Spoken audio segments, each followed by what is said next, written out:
आप सबने न्यूज़पेपर की हेडिंग्स में या न्यूज़ चैनल्स पर ये खबरें पढ़ी होंगी, देखी होंगी, जहां पर कहा जाता है लड़का और लड़की दोनों को मार दिया गया। लेकिन अगर इन घटनाओं को बहुत ईमानदारी, गहराई से देखें, ज्यादातर मामलों में हमला करने वाले लड़की के ही घर वाले होते हैं। इसके पीछे 3 गहरी वजहें हैं।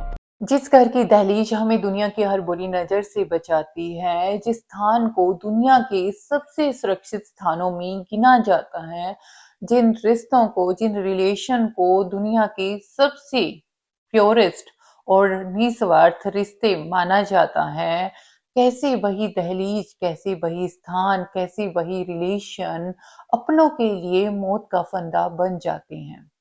आज हम एक ऐसे ही कड़वे सच पर बात करने जा रहे हैं, जिसे हमारा समाज अक्सर मर्यादा, संस्कार और अनुशासन जैसे मखमली शब्दों के पीछे छिपा देता है। आज हम बात करेंगे ऑनर किलिंग की, जिसकी चर्चा हम अपने चैनल पर अक्सर करते आए हैं, क्योंकि ऑनर किलिंग को सिर्फ समझना नहीं है, बल्कि इसको रोकना बहुत ज्यादा जरूरी है। अगर हम आसान शब्दों में समझें कि ऑनर किलिंग होती क्या है। ऑनर किलिंग का अर्थ है इज्जत के नाम पर की जाने वाली हत्या। जब घर का कोई सदस्य, चाहे बेटा हो या बेटी हो, अपनी पसंद से जीवन साथी चुनता है, किसी से प्रेम करता है, किसी दूसरी जाति या धर्म में शादी करता है, या समाज के बनाए गए पुराने और कठोर नियमों को तोड़कर अपनी जिंदगी अपने तरीके से जीना चाहते हैं, तो कई बार उसी परिवार के लोग खानदान की नाक या इज्जत बचाने के नाम पर उनकी जान ले लेते हैं। सबसे डरावनी बात ये है कि यहाँ कातिल कोई बाहरी दुश्मन नहीं होता, बल्कि उसके अपने होते हैं, जिन्होंने कभी उसे गोद में खिलाया था, उंगली पकड़कर चलना सिखाया था। और यही एक सवाल जन्म लेता है, क्या इज्जत के नाम पर दी जाने वाली ये सजा वाकई इज्जत बचाती है, या फिर पूरी उम्र के लिए दामन पर खून के धब्बे छोड़ जाती है। आप सबने न्यूज़पेपर की हेडिंग्स में या न्यूज़ चैनल्स पर ये खबरें पढ़ी होंगी, देखी होंगी, जहां पर कहा जाता है लड़का और लड़की दोनों को मार दिया गया। लेकिन अगर इन घटनाओं को बहुत ईमानदारी, गहराई से देखें और समझें, तो एक बहुत कड़वा सच सामने आता है। ज्यादातर मामलों में हमला करने वाले लड़की के ही घर वाले होते हैं। लड़के के परिवार वाले ऐसा बहुत ही कम करते हैं। इसके पीछे 3 गहरी वजहें हैं। नंबर 1, इज्जत का सारा बोझ अक्सर बेटी के कंधों पर होता है। हमारे समाज में बरसों से एक सोच चली आ रही है कि घर की इज्जत बेटी के कपड़ों में, बेटी के मोबाइल में, बेटी के फैसलों में, बेटी की लात से जुड़ी हुई होती है। अगर बेटा दूसरी जाति में या अपनी पसंद से शादी करें, तो अक्सर कहा जाता है लड़का है, ले आया किसी को। इज्जत को लेकर कोई बड़ा बवाल नहीं होता, ना कोई पंचायतें बैठती, ना कोई खाप पंचायतें अपना फैसला सुनाती, ना कोई रिश्तेदार ताना देते। अक्सर परिवार भी एक तरह से इग्नोरेंस मोड में चला जाता है, यानी कि जहां वो बस इतना कहकर अपने हाथ झाड़ लेता है, अब इसकी जिंदगी है, ये तो हमारी बात नहीं मानता, इसे जो करना है करे, हमें इससे कोई लेना देना नहीं, अक्सर उसको एक्सेप्ट कर लेता है। लेकिन वही फैसला अगर बेटी करे, तो समाज इसे ना कटने से जोड़ देता है।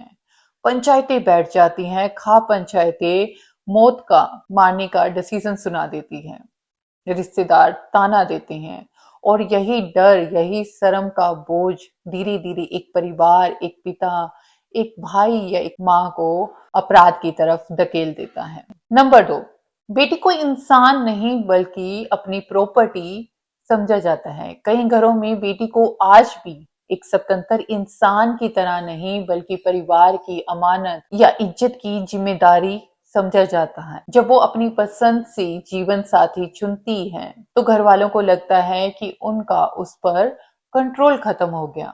उन्हें ये प्रेम नहीं दिखता, उन्हें ये बगावत लगती है। और जब इंसान को इंसान नहीं बल्कि अपनी प्रॉपर्टी समझ लिया जाए, तो उसकी आजादी अक्सर खतरा बन जाती है।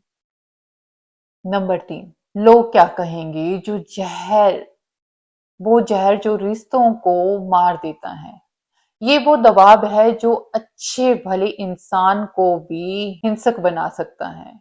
लड़के के परिवार को समाज उतने ताने नहीं देता जितने लड़की के परिवार को देता है। रिश्तेदारों की बातें, मोहल्ले की फुसफुसाहट और कई जगह पंचायतों या सामाजिक दबाव, ये सब मिलकर लड़की के परिवार वालों को ये यकीन दिला देते हैं कि जब तक इस गलती को मिटा नहीं दिया जाएगा तब तक वो सिर उठाकर जी नहीं पाएंगे, और यही धीरे धीरे एक लड़की की जान अपनी झूठी शान से छोटी लगने लगती है। ये कहानी किसी एक घर की नहीं है, ये उस सोच की कहानी है जो आज भी तय करती है कि प्रेम कौन करेगा और उसकी कीमत कौन चुकाएगा। अक्सर हम अखबारों में, न्यूज़ चैनल्स में ऑनर किलिंग जैसे शब्दों को पढ़कर, सुनकर इग्नोर करते हैं कि जो हुआ ठीक हुआ, अच्छा हुआ, मार देना चाहिए। लेकिन शायद ही कभी उस खौफ के बारे में, उस डर के बारे में सोचा होगा जो दो इंसान अपने आखिरी पलों में महसूस करते हैं, वो भी अपनों के द्वारा। मैं आपको एक छोटी सी घटना सुनाती हूँ जो अभी हाल में ही हुई थी, अगस्त 2025 में। बिहार के दरभंगा मेडिकल कॉलेज में नर्सिंग की पढ़ाई करते हुए दो दिल एक दूसरे से जुड़े। 5 अगस्त की शाम को कॉलेज से निकलते समय भीड़ के बीच में तनु के पिता ने राहुल पर गोलियां चला दी, और उसी पल एक लड़की ने सिर्फ अपना पति नहीं खोया था, बल्कि उस परिवार को भी हमेशा हमेशा के लिए खो दिया था, जिसे दुनिया का सबसे सेफेस्ट और निस्वार्थ रिश्ता कहा गया था। कानून की नजर से अब समझने की कोशिश करते हैं। ऑनर किलिंग के लिए हमारे देश में कोई अलग से कानून नहीं है, लेकिन इसका मतलब ये बिल्कुल नहीं है कि यहाँ पर कानून बिल्कुल चुप है। सुप्रीम कोर्ट ने कई ऑनर किलिंग के केसेस में इसे साफ साफ हत्या माना है। कानून की भाषा में यह सीधा सीधा आईपीसी की धारा 302 यानी हत्या के अंतर्गत आता है, जिसकी सजा उम्र कैद से लेकर मौत तक हो सकती है। कोर्ट ने भी कई बार कहा है कि दो बालिगों को साथ रहने, शादी करने, अपनी पसंद से जीवन साथी चुनने का पूरी तरीके से अधिकार है।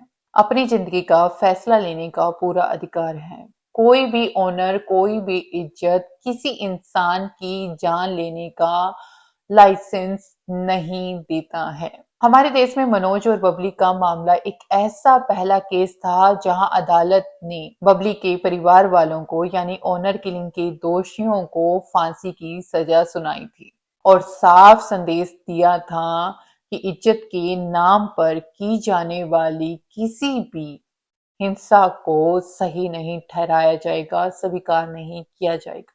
यहाँ पर कानून अपना काम करेगा, पर सच ये है कि पुलिस हर घर के अंदर नहीं बैठ सकती। ऑनर किलिंग जैसी घटनाएं सिर्फ अपराध नहीं, बल्कि ये हमारी सामाजिक सोच की बीमारी है, और हर बीमारी का इलाज उसकी जड़ों में ही होता है। चाहे हम कितनी भी कड़े और सख्त कानून बना लें, अगर हम नहीं चाहते कि कल कोई और मनोज या बबली या फिर कोई राहुल या तनु इस नफरत की, इस अहंकार की, इस झूठी इज्जत की भेंट चढ़े, तो हमें कुछ बड़े कदम आज ही उठाने होंगे। सबसे पहला, लड़कों को इमोशनल एजुकेशन देना बहुत जरूरी है।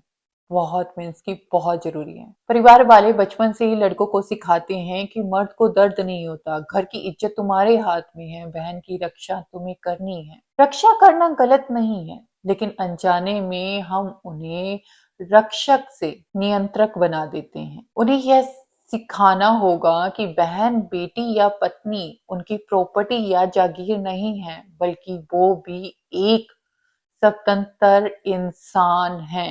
असली मर्दानगी डर पैदा करने में नहीं, बल्कि सम्मान देने में है। हमें ये समझना होगा, ये समझाना होगा कि प्रेम करना कोई अपराध या कोई गुनाह नहीं है, बल्कि वो एक मानवीय भावना है जिसे समझने की जरूरत है, कुचलने की नहीं। नंबर 2, परवरिश में बराबरी होना बहुत जरूरी है।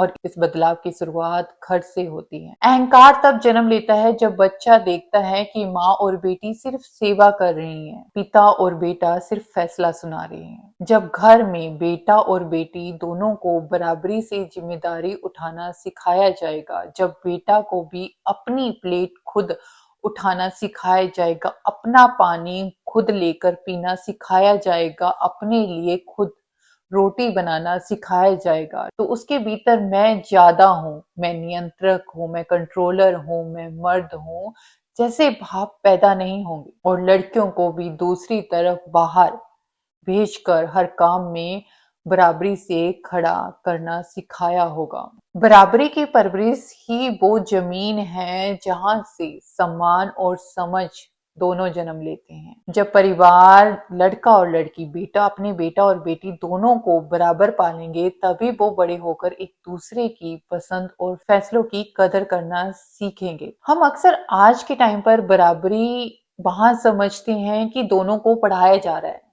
नहीं, बराबरी वहां होती है जब लड़के और लड़की दोनों को इक्वल घर के काम और बाहर के कामों के लिए तैयार किया जाएगा, मजबूत बनाया जाएगा। नंबर 3, इज्जत की परिभाषा और पता बदलना होगा। हमने इज्जत को बहुत छोटी और खोखली चीजों में बांध दिया है। लड़की ने क्या पहना, कौन सा मोबाइल यूज कर रही है, किससे बात कर रही है या किससे प्रेम किया है, हमें ये समझ बदलनी होगी। सच्ची इज्जत किसी का खून बहाकर नहीं, नाक बचाने में होती है, बल्कि अपने बच्चों का भरोसा जीतने में होती है। समाज के ताने कुछ दिनों के मेहमान होते हैं, लेकिन अपने बच्चों को खोने का दर्द और पछतावा जिंदगी भर का साथी बन जाता है। अपनी झूठी शान को, अहंकार को, गुस्से को, स्वार्थ को अपनी जीती जागती बच्चों से कभी बड़ा मत होने दीजिए। आपके पास एक नई आत्मा आकर जन्म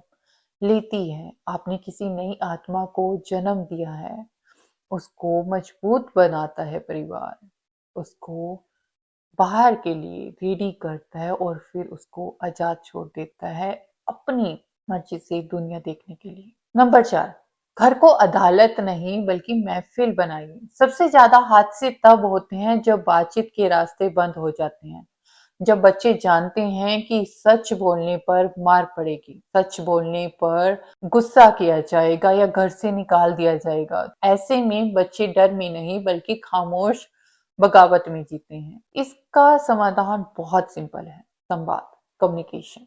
अपने बच्चों को अपना दोस्त बनाइए, उनके साथ हर तरीके की बातें कीजिए, उनको सही गलत की बात बताइए। अपने बच्चों से हर तरीके की बातें कीजिए, हर तरीके के दोस्त बनिए जिसके साथ खुलकर किसी भी तरीके की बात बहुत आसानी से कही जा सके, शेयर की जा सके, बिना इस डर के कि मुझे जज किया जाएगा, मुझे मारा मारा जाएगा या मुझे डांट पड़ेगी या मुझे समझा नहीं जाएगा। एक टाइम पर बात शायद समझ में ना भी आए, तब भी बात सुनना, बात करना, बच्चों को दोस्त बनाना बहुत जरूरी है। डर हमेशा दूरी पैदा करता है, जबकि संवाद, बातचीत हमेशा हल निकालता है। जब बच्चों को लगेगा कि उनका घर उनके लिए डर की जगह नहीं है, उनके लिए सेफेस्ट, सच में सेफेस्ट प्लेस है जहां उनकी बात को जज नहीं किया जाता, तो ना तो कोई बच्चा भागेगा, ना ही कोई बच्चा छुप कर गलत कदम उठाएगा और ना ही ऑनर किलिंग जैसी घटनाएं हमारे समाज में होंगी। घर को ऐसी जगह बनाइए जहां बच्चा आपसे छिपे नहीं बल्कि आपके पास आकर रो सके। इश्क कोई सजा नहीं है, सजा वो सोच है जो हमें इतना कठोर बना देती है कि हम अपनों की ही जिंदगी जीने को सही ठहराने लगते हैं। हमारे चैनल का मकसद किसी को दोषी ठहराना नहीं है, बल्कि उस सवेरे की तरफ बढ़ना है जहां किसी इंसान को प्रेम करने या अपने लिए जीवन साथी चुनने के बदले मौत ना मिले। जहां उम्र का पड़ाव कोई भी हो, सोच बदलना बहुत जरूरी है, सोच को अपडेट करना बहुत जरूरी है। हम मोबाइल और लैपटॉप को भी अपडेट करते हैं ताकि सही से वर्क करता रहे, तो हमें भी टाइम के अकॉर्डिंग अपने माइंड के सॉफ्टवेयर को अपडेट करना बहुत जरूरी है। समय के साथ चलना और बढ़ना बहुत जरूरी है ताकि हमारा माइंड भी सही तरीके से, शांति से, बिना कोई हिंसा से बातों को समझते हुए काम कर सके। याद रखिए, जो इज्जत किसी की जान लेकर बचे, वो इज्जत नहीं है, वो डर है, स्वार्थ है, अहंकार है। अगर प्रेम करना वाकई गुनाह होता तो सजा अदालत सुनाती प्रेम करने वालों को, शमशान घाट नहीं। अगर ये वीडियो आपको समझ में आया होगा तो इसे शेयर कीजिए। हो सकता है कि कहीं किसी घर में एक सोच बदल जाए। Thank you so much. बहुत बहुत धन्यवाद हमारी पूरी वीडियो को देखने के लिए, समझने के लिए। आई होप इस वीडियो को, अगर आपको लगे कि बात सही कही गई है, तो सिर्फ इस वीडियो को देखकर छोड़ मत दीजिएगा, उसे अपनी जिंदगी में अपनाने की कोशिश कीजिएगा। हमारा पर्पस सिर्फ हर दिन, हर वीक एक वीडियो लाने का नहीं होता। हमारा पर्पस है एक छोटे से पॉजिटिव बदलाव के साथ समाज में प्रेम के लिए, इंसानियत के लिए सवेरा लाया जाए। अपना और अपनों का ख्याल रखिए। मिलते हैं अगले हफ्ते।